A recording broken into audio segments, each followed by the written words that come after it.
Welcome to Moll's Deep Podcast. I'm still in the process of moving, and I still don't know how to podcast. Well, doing what I can, working with what I have. Anyway, here we go.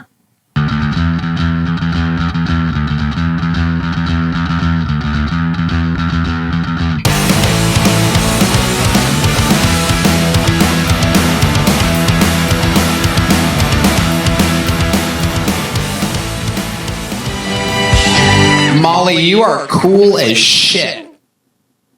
Today on Moll's Deep Podcast, I'm going to be talking about dating stuff, my dating stuff, and I'm going to review a movie, and I'm going to talk about politics, but I'll save it to the end so you can shut off if you want. Not everybody wants to hear about politics, but some of it's just got to be said. All right, starting with a segment called Moll's Deep Romance.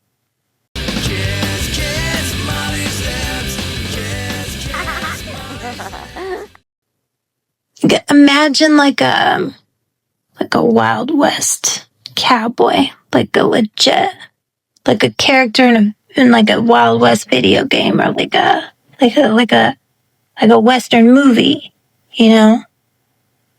Yeah. Here we go. I'm gonna do it in the accent. Think to yourself that every day is your last. The hour to which you did not look forward will come as a welcome surprise. As for me, when you want a good laugh, you'll find me in a fine state, fat and sleek, a true hog of Epicurious herd. Sounds cool. Man, if it's from a movie, let me know. But I mean, that's pretty cool. I'll tell you what, I didn't swipe right, but what I will do is I'll Google the word Epicurious, because I'm Epicurious of what it means. This guy said, you look like the kind of girl I'd see at the airport and never forget for the rest of my life. That's a great line. If you're listening to this, that's a great line. You should use it. He's way too young for me.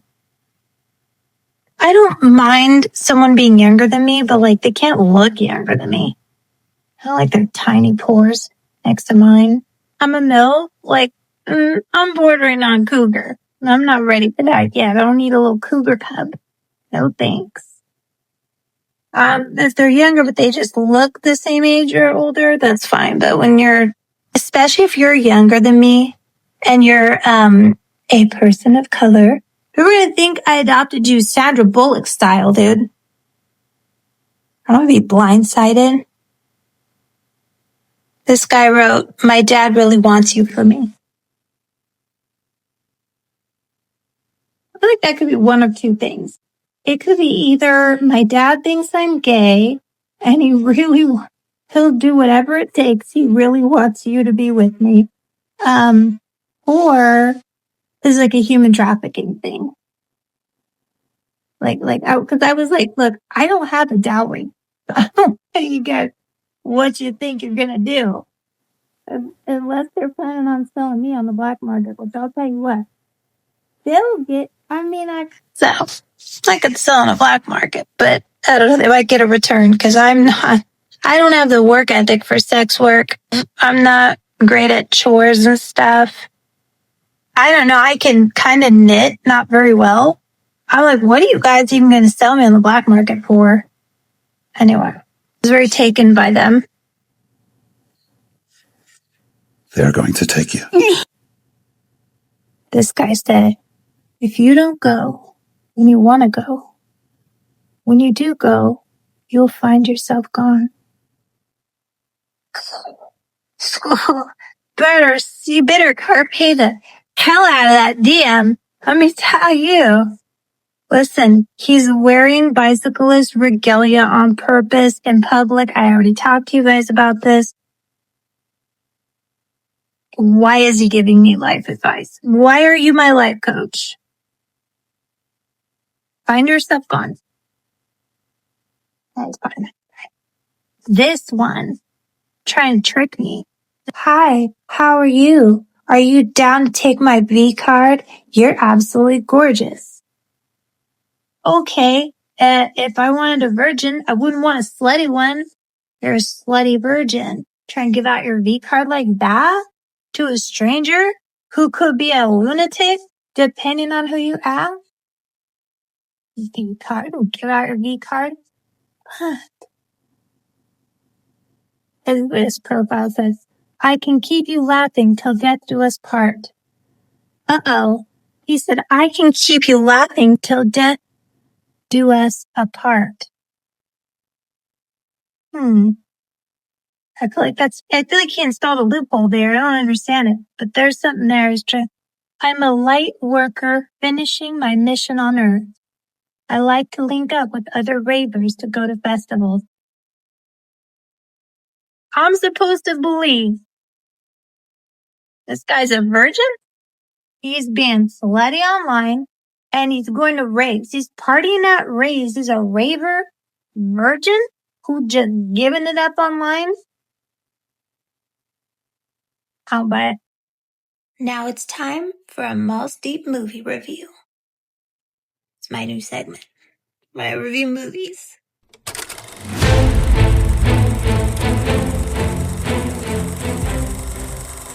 So I've been thinking a lot about Ghostbusters, the original Ghostbusters with Bill Murray, the best ones. And I didn't realize it, but it's a good movie. Okay. But there's a bit of a heavy moral implication that I don't think has been explored in the movie so they get a report that there's a ghost and the ghost is causing problems or whatever. And they just like zap it up and put it in a box indefinitely. There's no trial. It's really the ghost's word against theirs. Actually, no, I won't even say that. It's not even their word against whoever reported their haunting because they don't even ask the ghost, like, what's up? Why are you doing that? Why are you knocking over books? Why are you causing problems at a hotel? Why are you making a mess? Like, they don't even ask the ghost. Do you know? Do you know what could happen in the library? Maybe it had a reason to scream at somebody in the library. Maybe it was tired of your shit. Maybe the ghost that made a big mess at the hotel. Did you even find out if the hotel has good customer service? Do you have any idea what happened? No. They just go in blasting stuff. And they don't even understand how their own equipment works. Don't cross the streams. Why? It would be bad. We'll cross the streams. Excuse me, Egon. You said crossing the streams was bad. There's definitely a very slim chance we'll survive. Like, you don't even understand your own equipment, and you're just like, yeah, this is a great idea. Let's just... How is it not a human rights violation? Like, okay, I understand that they're dead, but you still have some rights when you're dead. Like it's illegal for someone to, like, do something to your body. So why does that not extend to, like, your actual soul?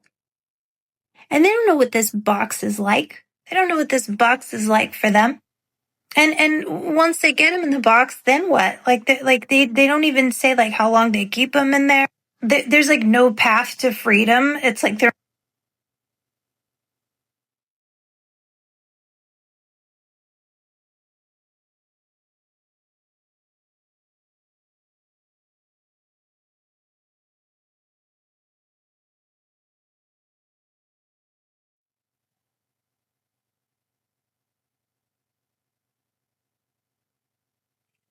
I'm just saying, that guy that was in the movie that was always frantic and sweaty and, like, angry about stuff, it was like a gingery looking guy. He, his whole thing was that it was bad for the environment and, the energy that you're using. But I feel like if he would have came at it from the angle of, like, is this humane to do? are these ghosts demons? Have they been human? Like, we don't, like, if he would have came at it from like a civil rights thing, I think it would have been a very different movie. Very different movie. So yeah, I don't know. I still love it. It's a great movie, but I feel like it's a lot darker than I remembered when I watched it again. Anyway, Bill Murray could do anything. I think it's great. It's hilarious. It's a good movie. Also, what's up with, like, they're just, like, friends with Slimer? They're just gonna let Slimer just, like, hang out? The most obnoxious one, like, out of all their ghosts or whatever, like, they're just like, yeah, it's cool. Slimer's, like, they treat it like it's their pet. You don't even know Slimer like that. First of all, what human looks like that? So clearly it was never human, whatever it is. Do you know whether that's a demon? No. No, you don't. It seems like a two-tier justice system. They just pick and choose who they like, who they're going to keep around, who they're going to roast. Overall, great film. Just morally repugnant, but great film. Love it. And now it's time for multi-politics. Patriotic blood in me. Patriot, I move militant. I believe in God and make my own choices. So let's start talking about politics more. I'm a political lady, I guess.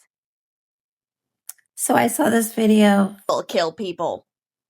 Okay, in that case, bread doesn't make sandwiches, people make sandwiches. Cars don't drive people to work, people drive people to work. Yeah, you got it, man.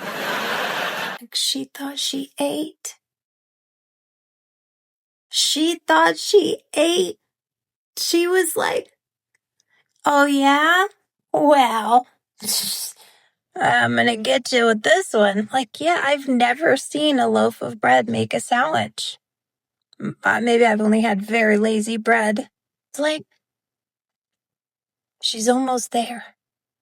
She's almost there. She's really, it's gonna be a minute, but one of these days, she's gonna be looking at that loaf of bread on her counter and be like, how come? Why am I the one making sandwiches? This is ridiculous. People don't make sandwiches. Bread makes sandwiches. Well, if that's the case, why am I the one doing all the work? And then she's gonna be like, oh, that's what they meant when they said guns don't kill people, people do. Or she's gonna just keep doing all the work and letting the bread take credit. Fine. You would have let that bread sit there, lazy, just loafing around, not making a single sandwich, taking all the credit. That's how you want to live your life. Anyway, I gotta go. I'm gonna run to the store. And guess what? I am gonna drive the car to the store. It's not gonna drive me to the store because I don't have one of those self-driving cars yet. I will eventually, and that's gonna be amazing because I'm not a great driver. This has been Moll's Deep Podcast.